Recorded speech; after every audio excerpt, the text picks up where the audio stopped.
Good afternoon, and again, welcome. And thank you for joining us for our celebration of Mental Health Awareness Week. My name is Yolanda Galloway, and I'm a Health and Wellness Coordinator with the Department of Parks and Recreation. Before we begin, let's go over just a few housekeeping items for Microsoft Teams. You should see a microphone icon at the bottom of your screen, like you see here on this screen. You will need to click this icon to mute yourself. We would ask that you remain muted to limit any distractions during the program today. Next, I want to draw your attention to the camera icon. You will use this to turn your camera off and on. Please be mindful that when your camera is on, all participants joining us this evening will be able to see your screen. You have the option to keep your camera on or off, on or turn it off, but remember, we want to minimize those distractions throughout the program so we can focus on what's being presented for us today. Next, I would like to show you how to pin a participant. To do this, you will need to click on the Show Participants icon. In the Participants column, select the individual you want to view on your screen, then click on or tap the three dots icon to reveal a menu. From the drop-down menu, select Pin for Me. The pin the pin participant becomes the focus in your view and only your view, regardless of the speaker. To unpin, repeat these three steps and select Unpin.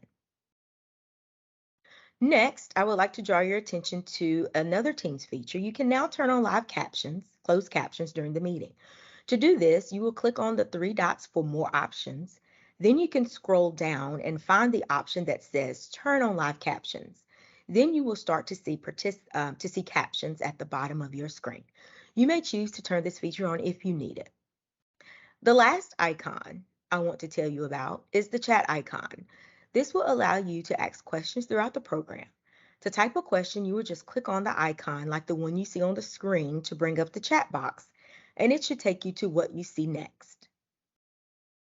Once you see the chat box, as you see here on this screen, there will be a space for you to type your question in. You'll just hit enter and we'll be able to see your question. And there'll be time throughout at the end of the presentation to ask your questions. And we're looking forward to just some great discussion and information sharing on today. So without further ado, I would like to introduce our trained professional for the day, Takia Blackman, also known as Kia. She's a mental health advocate, speaker, and author. And I will allow her the opportunity to tell you more about herself. So at this time, I want to welcome Takia up. And so we'll transition here. Thank you. You're Hello, welcome. everyone. And I got to give a shout out to some of my family that I see on here. Thank you for taking time out of your day to come and hear me share my story about living with the mental health condition and surviving suicide. So we can start the slide, and you can go to the next slide. So just okay, here we go. So just a little bit about myself. And of course, I'm a mental health trainer. So I teach mental health first aid, which is a training that teaches you how to effectively assist someone who lives with a mental health condition, but also offers resources. A lot of times we think we're actually helping someone, but we're actually making the situation worse. I also teach RAP, which is essentially a self care training that teaches people how to recognize signs when they are getting worse and what to do should they become in a mental health crisis. Of course, a speaker and also an author where I share um, being a part of the Christian faith, but then um, I also share, in addition to being a part of the Christian faith, but also talking about how that plays a role in my mental health. And then a certified peer support specialist, where for the past 3.5 years, I worked a lot with individuals leading mental health support groups, and then also working one on one to help individuals with mental health challenges accomplish their recovery goals.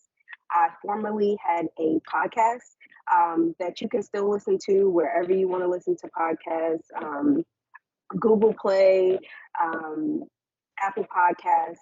that shares a lot of stories of people who live with mental health challenges. And also, you'll see why I'm sharing all of my accolades in a minute. And work full time. I work for a mental health organization that deals with mental health public policy, and I do all of their communications. And then a wonderful graduate of the best HBCU ever, Howard University, and received my master's at Georgetown University. So we can go to the next slide. So my story, as opposed to what happened and how I became so passionate about mental health. And so in 2015, I received my initial diagnosis of major depressive disorder, and we'll go into what that is. And I noticed that my mental health started declining. And even just as a child, I struggle a lot with my mental health, with suicidal thoughts, or anytime something, any major stressor would occur as a child. I think I was like 11 or 12. And I often thought about ways of killing myself. And as I became older, I found that it became harder to suppress those thoughts. And while I was in graduate school, I felt like there was things were just kind of piling on top of each other. So of course, I had some childhood trauma. I was stressed out in graduate school, trying to graduate, trying to have money just to pay my bills, trying to figure out where I wanted my career to go. And I just felt like all of that together became extremely overwhelming. And one day I remember just texting a friend, and I told her that it will be better if I wasn't here. And so at the time, the friend did not know that I already had taken all of these substances, and I was just honestly waiting to go in my sleep. I thought if I taken all these substances, it'll be like a peaceful passing. And at that time, I didn't realize that the friend had contacted the police, and they showed up at my house. And I was slightly out of it just because of the substances that I had taken. And they pretty much, from what I do remember, they asked me what was going on, and like why I seemed, I guess, out of it, if you want to say that. And I told them that, like, well, I just took these things and I'm hoping that I can just die in my sleep. And at that point, they were like, well, you are a threat to yourself. And so we can either handcuff you or take you to the hospital, or we can call the paramedics. And I really appreciated that, because a lot of times police officers don't know the best way to assist. A lot of them may not be trained in crisis intervention. And so when the paramedics showed up, that was like my first encounter in terms of, I guess, like with the mental health system. Now, I did start therapy prior to that, but I just kind of wasn't really consistent in my treatment. And so I remember being taken upstairs to the psychiatric unit, which is a lockdown unit. So you can't get in or out unless, of course, you have a key. And I remember being terrified, because the only image that I had in my head of what the psychiatric unit might look like is the movie Good Burger from Nickelodeon with Keenan and Kel. That's kind of like all I had. And I just kind of thought people would be zombie like. And I was just really afraid. And so I remember being there, and they were telling me that the only way I could go home if I was an active participant in my mental health treatment. And I remember just sitting in the room, and I was crying, and I was just really trying to ask myself, like, how did I get here? Like, I'm, at least I thought I was smart. I'm like, I have a degree from two very prestigious schools. I'm like, driven, I'm goal oriented, trying to figure out the next steps that I want to do with my career. I just felt like all of these things could, I guess they should kind of exempt me from having a mental health challenge, if that makes sense. And I remember being in talking to, I guess she was like the director of the psychiatric department. And I told her, I was like, I don't belong here. And she was like, what do you mean you don't belong here? I'm like, basically, I'm too smart to be here. I don't belong here with like these types of people because in my head, I think I thought that the people who belong there are the people who like we may see um, talking to themselves or they look disheveled. The standard, I guess, image that you may have in your head about what a person living with a mental health condition looks like. And so, since I didn't look like that, I didn't think I belonged there. And I remember one time calling my aunt, and I was telling her like what I had done and why I was there. And I will never forget her response. She was like, "You don't belong there with those people." And I'm like, I know, right? I don't belong there with these type of people. And when I told the director that, she's like, well, you're here because your brain is sick. And like, if you have an issue with your heart, you will have to go see the cardiologist to figure out what's going on in order to get your heart healthy. You're here because your brain is not healthy. And in order for your brain to get healthy, this this is the first step. And so you have to admit that there is something wrong. And like I never forgot it to this day. And that's when I started realizing like, yeah, your brain is an organ just like your heart. And your brain is probably, I don't want to say it's more important than your heart, but essentially it controls everything in your body. And so from that moment on, that's when I started to realize like I have to take care of my brain because if I don't, it will be a ripple effect of every single thing in my life. And from that moment, I became I wasn't doing all of the mental health stuff that I'm doing, but I more so became an active participant in my recovery, realizing that like I needed to take my medication, I needed to attend therapy, I needed to do all of the things that help me feel well and be able to function. And so that's how I became extremely passionate about mental health because I wanted people, especially Black people, to see that Black people struggle with their mental health. Black people do die by suicide because I remember I had a relative tell me, oh, only white people do that. And that's not true because even the rate of Black children dying by suicide is rapidly increasing. And I just want people to know that there, especially Black people, there are Black people who are struggling with their mental health and that recovery is possible. So we can go to the next slide. So some of the things that, of course, we'll talk about, I'll talk a little bit more about depression, like what the signs and the symptoms are.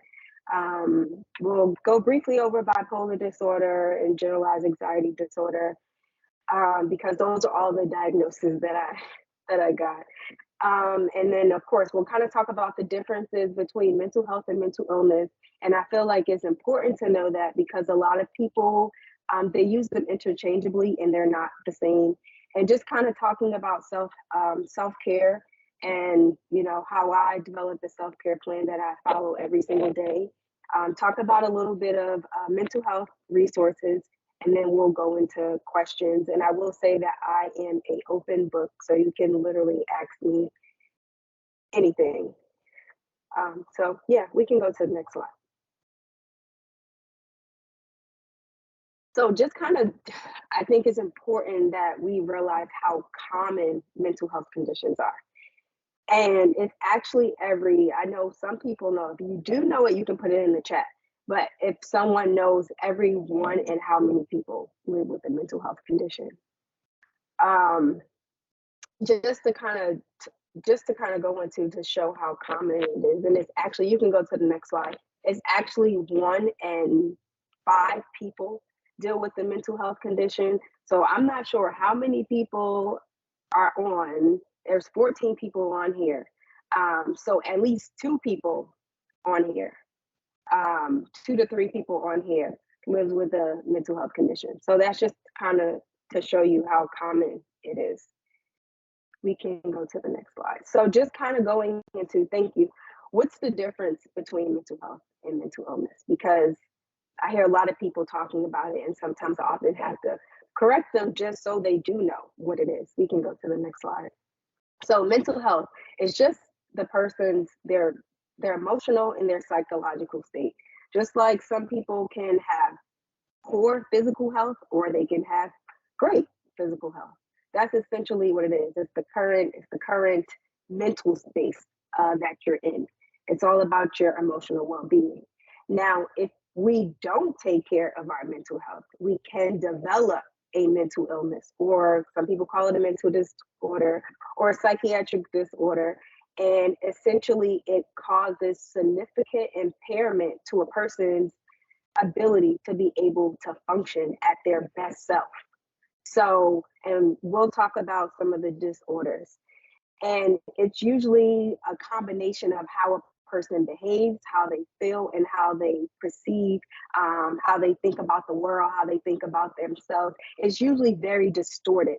And again, the difference is where a person is their current mental health state. So again, their condition in regards to their emotional well-being. So again, like I said, you can have poor mental health, and just because you have poor mental health, that does not mean that you have a mental illness. You can just have poor mental health. Maybe you just have a particular day where you're just sad. That means your mental health is not in the best space. But just because you're sad doesn't necessarily mean that you're depressed, which we'll also get into. We can go into the next slide.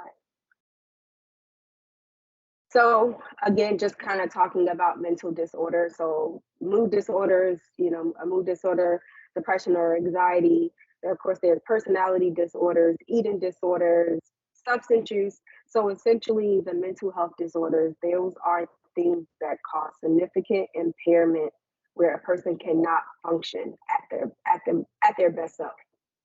We can go to the next slide. So for me, as I initially mentioned, 2015, I was diagnosed with major depressive disorder. And at the height of the pandemic is when it changed to bipolar disorder. And I still have a hard time accepting that bipolar diagnosis because I don't, I guess I don't believe it. Um, but for me, how it really impacted me, like I was working at one point and I could not work for almost 2 years. So I stayed with different family members and friends. Some of those family members that I stayed with are watching the presentation. I felt extremely hopeless. I was often late to work all the time. And it would take me a very, very long time to complete like the most smallest task. And just simply responding to a text message or making a phone call just sometimes kind of felt like climbing up a mountain. And yes, your girl was not able to take care of her hygiene at one point. Like it was to the point where like I would just lay in bed like every single day. Like I said, before when I was living on my own, before I left to go stay with different family members and friends, I would often just be in the bed for days at a time. Sometimes was not eating. Even when I went to the hospital, I think I didn't have anything to eat in 3 or 4 days, on top of taking substances to try to in my life.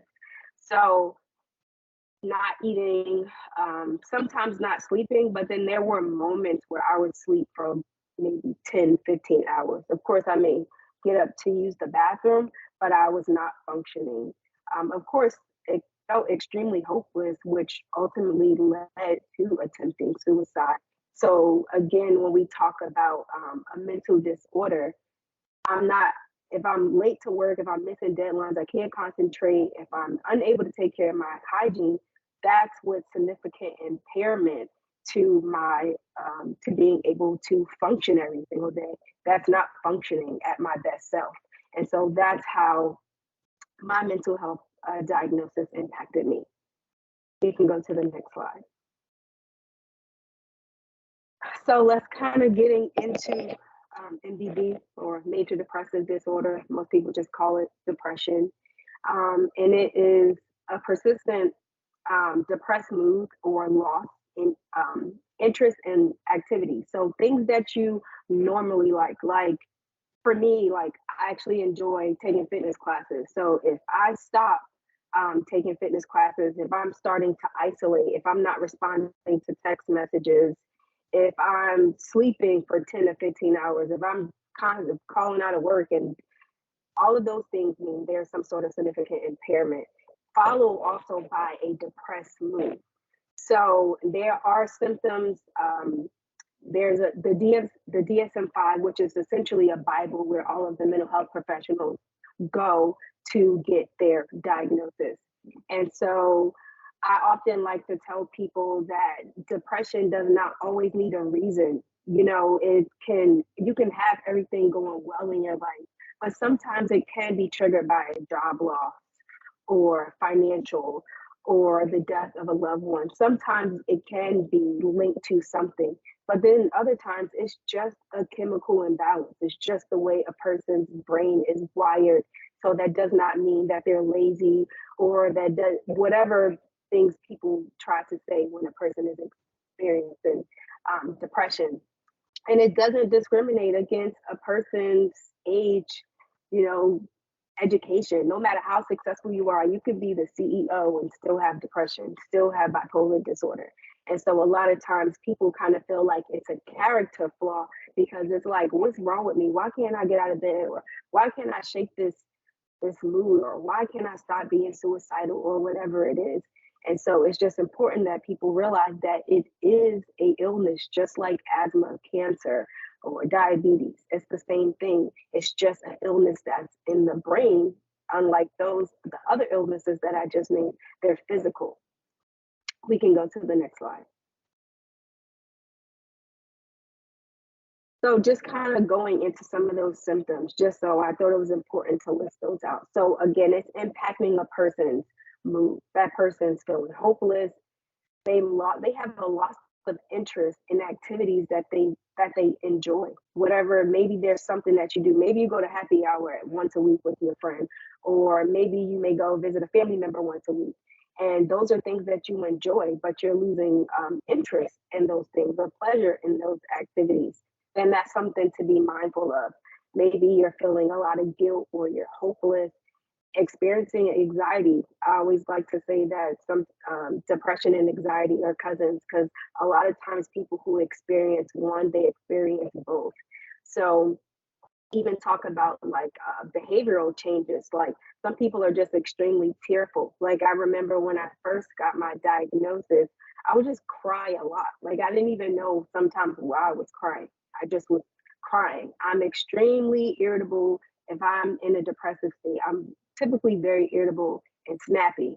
Um, and people, I know my mother will tell you because she knows she was like, oh yeah, you're snappy.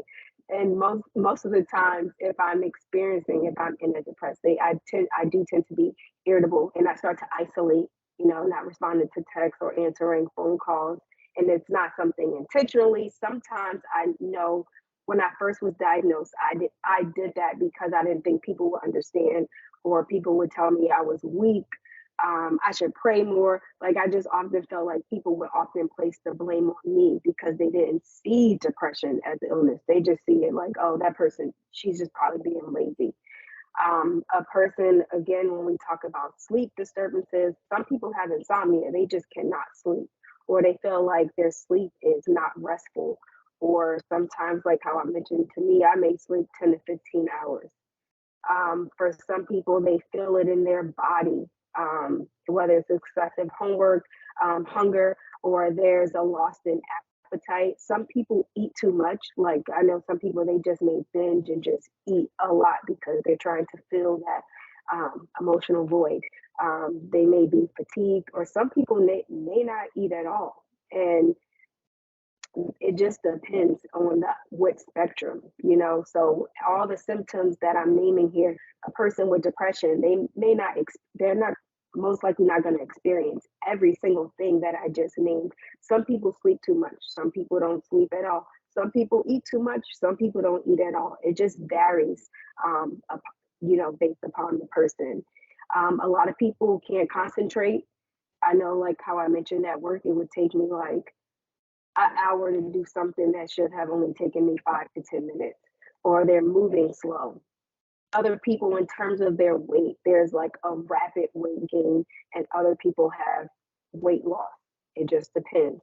And then, of course, there are suicidal thoughts for some people, whether that's, you know, passive, or I guess I'll explain it now. So with suicidal thoughts, I like to put them in two different categories, especially for some people, because there are moments, not as often as it used to happen, but there are moments where I may still go through thoughts of suicide.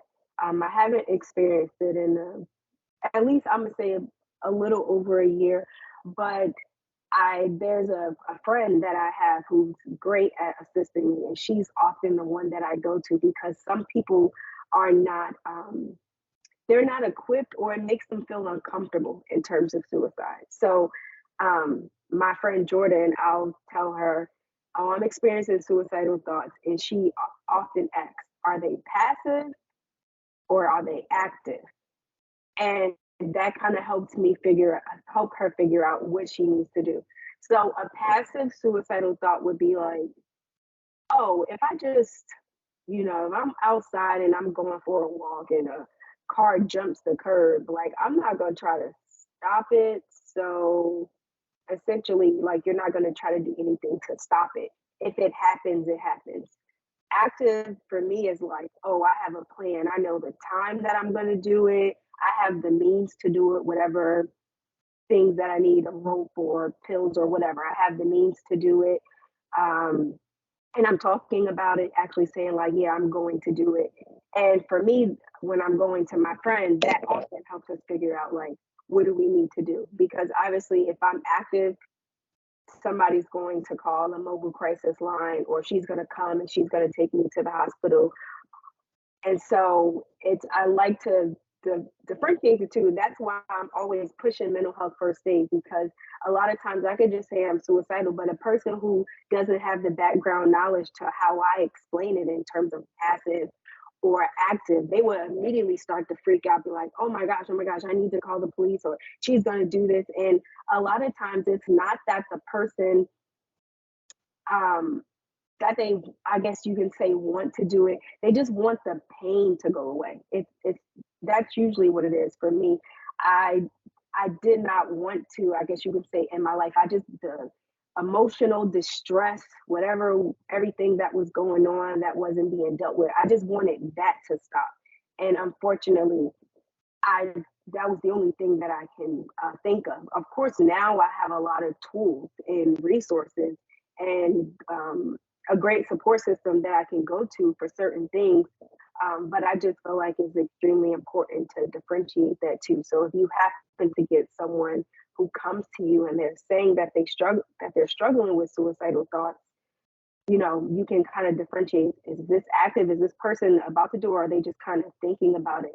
And I'm not saying that one is more important. I guess if they're passive, it should alarm you and just kind of monitor them. But if they're active, then of course you want to get them help immediately. We can go to the next slide. So I like to often give the difference with depression and sadness, because a person can be sad, but that doesn't mean that they're depressed. Sadness is a normal emotion that we all feel.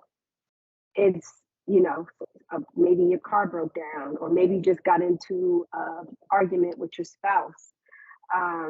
But again, sadness is temporary, like it fades over time once maybe you and your spouse make up, or you get the money to get your car fixed, and that sadness kind of fades. But with depression, it's persistent. Like situations could sometimes improve and you still feel like, dang, what's wrong with me? Like I still feel depressed. Like I don't know. Like I have people in my life who love me. I have a great job, whatever it is, all those things that we sometimes kind of tend to think that, well, maybe I shouldn't be depressed. But if you find that there's a persistent low mood or sadness and it's lingering, then that's when it's probably not just sadness anymore. It's probably depression. We can go to the next slide. So, getting into GAD, or generalized anxiety disorder, and I just usually talk about this one, while there are many different anxiety disorders, and we will be here for a few hours to kind of go through them. but I'm highlighting generalized anxiety disorder because that was the diagnosis that I received. So it's a person that's excessively worrying about like every single thing. Now, my anxiety has it's been pretty under control for a few years, and I don't even have to take medication for it. But when I first got the diagnosis, it was every single thing. I often like explain it how, say, if a person is in the middle of an ocean and they're like flapping their arms really, really hard so they don't drown. Like that's how anxiety felt to me. Like I was always in a constant state of worry, fear, panic, to the point that I just couldn't function. Again, talking about my best self. There was significant impairment where I just couldn't do certain things because my brain was just always going. And when the anxiety was acting up, of course, I couldn't concentrate. I was even irritable, not able to sleep. And so it was just very difficult to control. And I would feel like, what's wrong with me? Why can't I control this? And to the point where I realized like I needed help. I couldn't do it on my own. And so again, with generalized anxiety disorder, it's just like a chronic, excessive worry, and it's difficult to control. But with anxiety, there's social anxiety, there's panic disorder, there's so many. But again, if you're finding that you're having a very hard time controlling, you're just like, I just can't shake it. I don't know how to turn my brain off. Like it just keeps going. You're worried about the kids, you're worried about school, you're worried about how you're going to pay your bills. You're worried about it's literally a long list of everything. And no matter what you do, your brain just is still going out of control. Um, and so, like I said, for me, because of therapy, I've been with the same awesome therapist for 7 years, and I've been able to get my anxiety under control. And then, like I mentioned, at one point it was so bad that I couldn't. Um, it was so bad to the point where I needed medication just to be able to function. But now I'm at a point where it's been under control and I don't need it anymore. You can go to the next slide. So, talking about bipolar disorder, bipolar disorder, it has a component of, depression. It's when a person has constant episodes of mood swings ranging from depressive lows to manic highs. It's just kind of like a roller coaster. You go up, you go down, you go up, you go down. And for people who are experiencing a manic or hypomania state, and again, you can kind of learn more about depression with a simple Google, but there's depression. I mean, I'm not bipolar disorder. There's bipolar 1, there's bipolar 2. Now, can't go into all that, but essentially, they both have a person has, they're on that roller coaster. So with mania or hypomanic, that person has like all this energy and they do not need to sleep. And for some people, it's a loss of touch with reality. So people who are in hypomanic state, they may have unprotected sex with various people.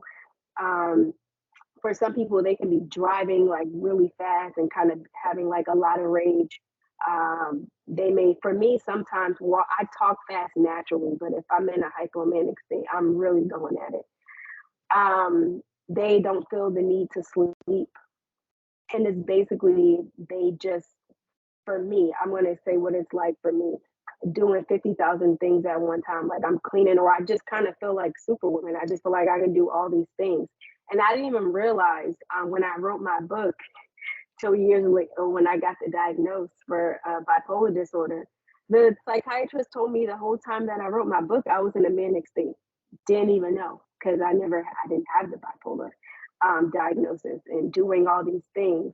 And so, and then that would last for like a week or 2 weeks, and then I would drop into a depressive state. And it's usually very common for people who don't get treatment for bipolar disorder and they're in a constant roller coaster, up, down, then those people are usually more inclined to have suicidal thoughts because there is no stability in the mood. Um, And it wasn't until I got on the right medication that I don't think I've had a manic episode since 2020. That and now it sometimes for me, I realize that it starts making sense. And for some people, for me, I experience more depression with bipolar disorder than manic episodes. Some people tend to be more on the manic side. It just depends on the person. Every person is different. But it was a lot to deal with. I found that I was often tired all the time. I found that I was irritable because I just feel like my mood was never stable. And a lot of times people say like people who are moody, they're bipolar. No, a person could just be moody. That doesn't necessarily mean that they're, that they have bipolar disorder. And so I think it's important that people, especially even kind of going into, I'm jumping ahead of my presentation, but even like, people say like the weather is bipolar or whatever. But I think it's important that people understand that it is a very hard diagnosis to live with because you often feel like you can't get off the roller coaster no matter how hard you try. And so for me, the best way that I deal with it, of course, is by taking my medication, but also realizing the signs. Some people, even with when they're in a manic state, they don't remember what they did. Like I remember being in the hospital. There's a person who had bipolar disorder, and she maxed out all her credit cards, and she didn't even know that she did it until after she was in a stable state. There was another lady who did not have a job. I remember somebody telling me she didn't have a job, but she went to the car dealership and bought like a Benz or something. Didn't didn't realize she did it until she became stable. So when we talk about sometimes loss of touch with reality, people just sometimes they just don't remember when they're in that hypomanic state, and it takes other people bringing things to your attention when you are in a more stable state. We can go to the next slide. So types of treatment for your mental health. Of course, there's psychotropic medications that people take for schizophrenia, bipolar disorder, depression, anxiety. But not every person needs medication and not every person chooses medication, but that is a option. And then of course there's therapy, but a lot of people don't realize there are different types of therapy. And you can of course do some research on what type of therapy that you think may be best for you. I currently I'm in CBT, cognitive behavioral therapy, which is all about changing your mindset so you can ultimately change your behaviors. Um, I know a lot of people who do DBT. When I worked in a mental health center, a lot of people who dealt with trauma or who had borderline personality disorder, a lot of them were doing CBT. So again, just kind of doing your research to figure out what type of therapy may be best for you. Support groups are great. I when I worked with Shepherd Pratt, I ran peer support groups, but again, there are also support groups. I'm sorry, even like groups that are led by mental health professionals, a social worker. And that was something that I did when I went into the partial hospitalization program. I participated in groups led by mental health professionals. And then working with a certified peer support specialist. Those are people like me who are trained to effectively assist someone with a mental health diagnosis. Or for some people, peer support specialists can also have a co occurring disorder. And essentially, what that means is they have a substance use disorder, but they also have a mental health diagnosis. And some peer support specialists have both. And I remember being leading a support group. And I always say, I wish I had a me. I wish I had a me when I was in my lowest state. Like, I didn't even know what a peer support specialist is, but I felt like that would have been my first entry probably into the mental health system because some more people are usually inclined to go to somebody that they feel like they can trust or somebody that they can relate to. And a lot of the peers, I was their first interaction with the mental health system. And then I can refer them and say, hey, I'll help you refer you to a therapist, because as a certified peer specialist, I cannot diagnose you. I'm not trained to diagnose. Can I recognize the signs of depression? Absolutely. Bipolar disorder? Absolutely. And I can share how I work through it. I can share what the signs and symptoms look like for me, but that doesn't mean it looks like that for the next person. But I have found that a lot of the peers that I work with, they often say that working with me, they found it to be therapeutic, even though it's not therapy. It gives people hope, because you see, like, wow, I remember one of the peers that I work with, she's like, how did you get to the other side? Like, she's like, actually talking to you, I feel like there's some hope. I feel like things can get better. And so peer support specialists are great. Unfortunately, I don't do peer support anymore, but they're great. They're placing them in the psychiatric unit. They're placing them in rehabilitation centers. Um, some therapists who have private practices, they have peer support specialists. And so a lot of times people do, they have their therapists, but they also have their peer support specialists. And I've been able to work with a lot of peers and help them reach their recovery goals, whether that's helping them find a job, because that's a goal that they may have, or helping them to offer support in how they help to mend relationships with their family. And so again, peer support specialists, they are really great, and I wish I had a peer support specialist. And then, of course, there's inpatient and outpatient. Inpatient is essentially where I was locked down and I couldn't get out until I did what I needed to do. Or outpatient, they have, I know in Maryland, we have the different hospitals have like partial hospitalization programs. Some facilities call them intensive outpatient, where I would go to the hospital and I would get there at 8 o'clock in the morning and I can leave at 3 p.m. And I did that for 3 to 4 weeks. So for me, if I ever feel like my mental health is getting that bad, before I even need to go into an inpatient lockdown unit, for me, I will just often go to a partial hospitalization program for a few weeks, because at least I know if I needed to, I can call a friend or a family member to come stay with me while I'm in this program.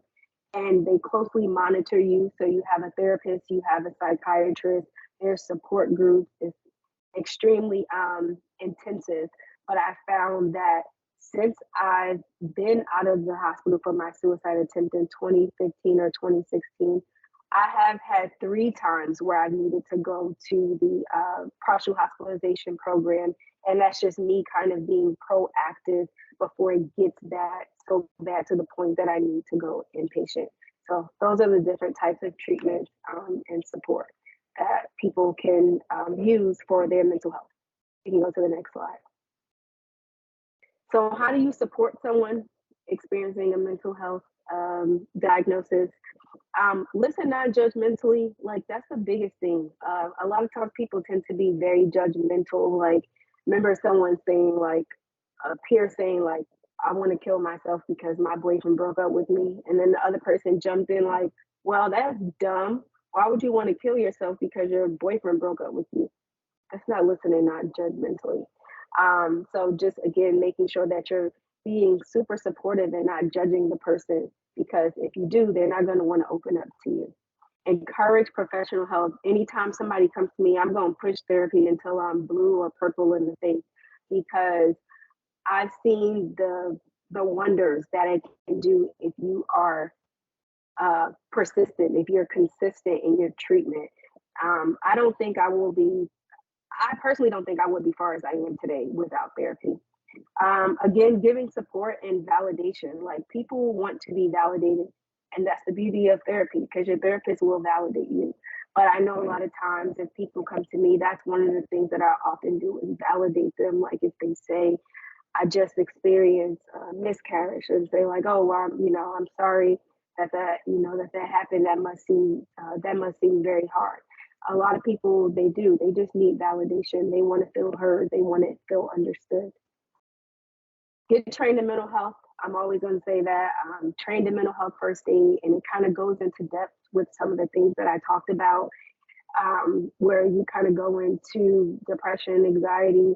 It tells you like all algae, a step that you can work through in terms of how to help someone. Because again, a lot of times people think they're helping. Like I remember people telling me like, "Oh, you just need to pray harder." So now I feel like my faith is attacked because, and the person assumed you assumed that I wasn't praying, or I was told like, "Oh, you just need to speak in tongues for 20 minutes a day, and your depression will go away." I don't even know how to do that. So a lot, and I know that people meant well. They weren't intentionally saying anything to hurt me, but consider getting trained in mental health first aid because you never know when you might need it. Encouraging someone to take a RAP training. A lot of the peers that I worked with, I helped them to develop a RAP plan. Essentially, it's a wellness tool that helps people get well and it helps them stay well. And it's something that I use literally every single day. We can go to the next slide. So language matters. I often have to talk about this using person-centered language. Do not reduce a person to their illness. Like that's really one way to grind my gears.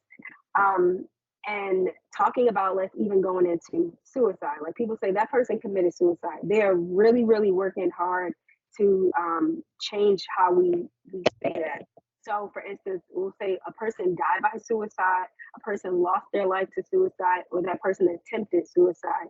And the reason why we don't do that because it tends to place blame. It's not that I was necessarily committed um, to my death, but it also criminalizes the person, makes them feel like it's their fault.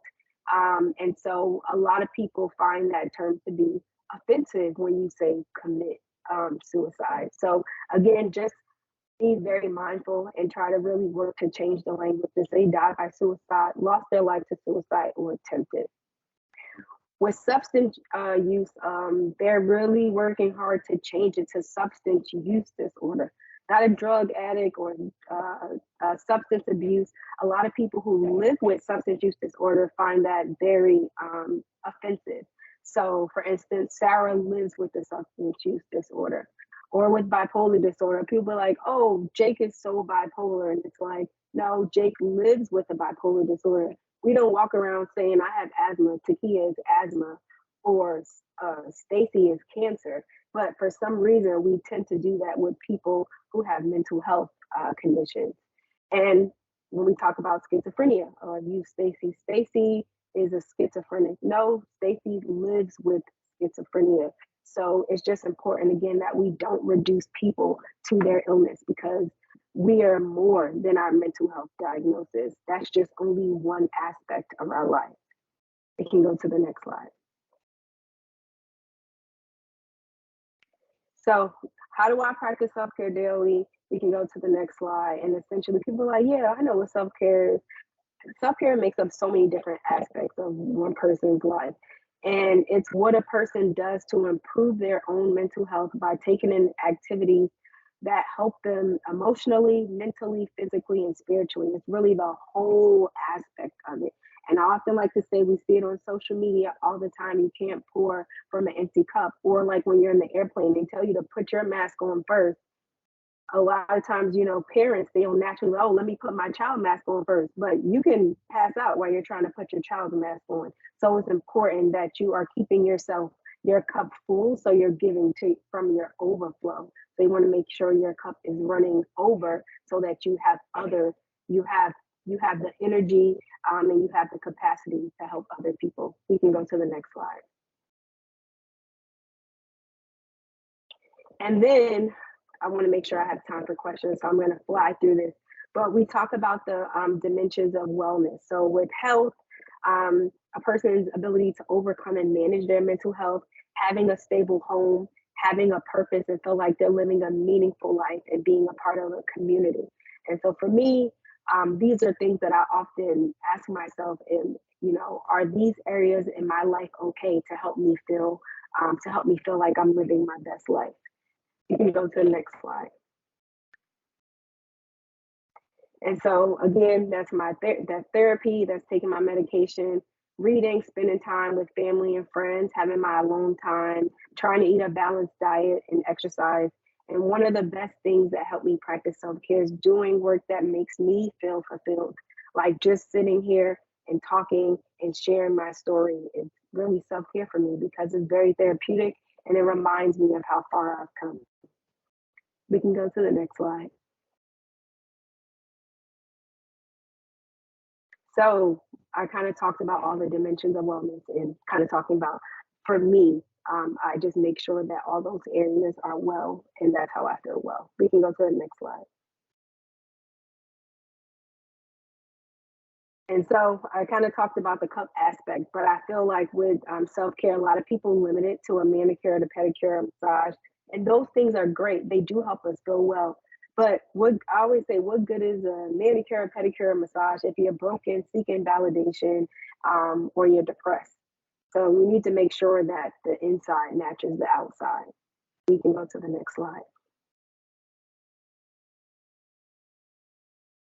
So things to consider for self care. We can go to the next slide. What do I look like when I'm well? And I took a part of this from the rap plan. Like some people have been depressed for so long, they don't even know what they look like when they're well. So for me, I know what I look like when I'm well. I'm engaging, I'm not isolating, I'm talking to people, I'm at the gym, able to get my work done on time, I can concentrate. What do I look like when I'm well? What are the things that I need to do every day to stay well? I should be drinking water. I should be eating. Like, think about that. What are the things I need to do every day to stay well? And then what are the things I need to do sometimes to stay well?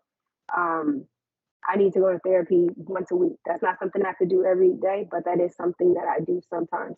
And so those are some things to consider when you're thinking about self care. We can go to the next slide. And so for me, I just often like to tell people recovery is possible. I wasn't able to live independently at one point. I had to give up my apartment. So that was one of my goals that I had, recovery goals. I wanted to travel more. I've been traveling like crazy this year. So that was a recovery goal that I had. To have a career where I feel fulfilled, that was a recovery goal. Saving to purchase my first home and having a stronger support system. And the reason why I've always had a support system, but I feel like my support system is stronger because I can communicate my needs. People are not mind readers, and that's something that I had to learn. I used to get mad because I would say people should know what to do. No, they shouldn't know what to do. You have to tell people what to do. And so for me, I feel like my support system is so much stronger because when I'm not doing well, I can go to them and tell them what I need in order to help me get better. We can go to the next slide. And so those are some resources that you can take a picture or a screenshot or do whatever you need to do that might be beneficial for you in helping to find a therapy, helping you find a therapist or get some sort of support. You can go to the next slide. And those are some more. The biggest one that I will highlight is 988. That is the new suicide crisis line. So if someone is experiencing a mental health crisis or a substance use crisis, they can dial 988. And then you also, depending on where you live, a lot of places have mobile crisis units. And I always recommend getting those first before sometimes sending out the police because you never know. They may not be trained in crisis intervention. So um, I often encourage mobile crisis lines. And then if not, then of course the police. And I think we can go to the next slide. I think that's it. And I'll open up. We have 6 minutes for question. And my book is available on Amazon if you would like to purchase it. But yeah, I'll leave it open for questions. We have 5 minutes for questions.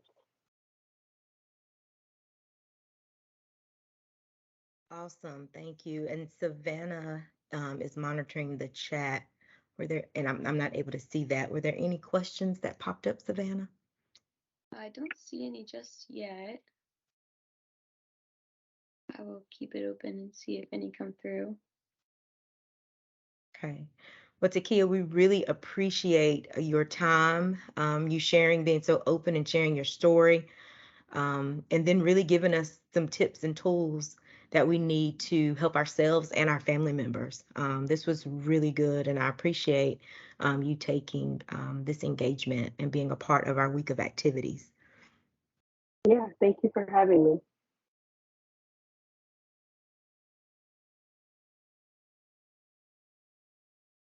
No questions still, but we got some people saying great information, very good information. Thank you for sharing. And it looks like someone else is typing. And yeah, just another thank you for sharing. Awesome.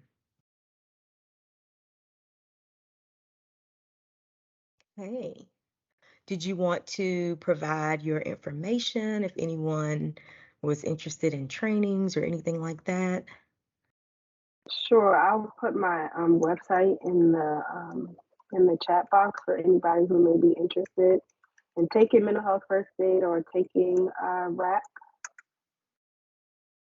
Um, it says, well, I don't see it going in. It's saying it's not going, but my website is just www.takiyablackman.com, and you can reach out to me that way. My email and everything is on there.